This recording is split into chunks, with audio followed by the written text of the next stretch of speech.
আরেকজনের প্রশ্ন, রোজা না রেখে জোরপূর্বক স্ত্রীর সাথে সহবাস করলে সেক্ষেত্রে কি শুধু স্বামী গুনাহগার হবে নাকি স্ত্রীও গুনাহগার হবেন? এক্ষেত্রে দুজনের কাজা কাফফারার বিধান কি? এখন কোরআনের নির্দেশ হচ্ছে সুম্মা আতিম্মুস সিয়ামা ইলাল লাইল, তোমরা রাত্রি পর্যন্ত রোজা পূর্ণ করো। এর ভেতরে আছে যে রমজানে রোজা রাখা অবস্থায় কেউ যদি আল্লাহর নিষিদ্ধ কাজ, এটা যদিও জায়েজ নিজের স্ত্রী, কিন্তু এটা আল্লাহর নিষিদ্ধ। খানা পিনা এবং স্ত্রীর সম্ভোগ থেকে আপনাকে বিরত থাকা লাগবে সন্ধ্যা পর্যন্ত। রোজা রাখেননি, এটা একটা অপরাধ।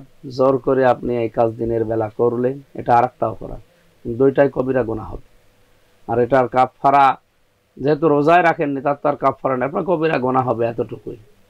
আপনি যদি ক্ষমা না চান তাহলে একটা কবিরা গুনার জন্য ৭,০০০ বছর জাহান্নামের আগুনে থাকা লাগবে। এক্ষেত্রে স্ত্রীর বিষয়টা আসছে, স্ত্রীও কি সমান? স্ত্রীর গোনা হবে না, জোর করেছে যেহেতু স্বামী, স্ত্রীর গোনা হবে না, কিন্তু রোজাটা ভাঙার কারণে পরবর্তীতে তাদের একটা রোজা রেখে দেওয়া লাগবে।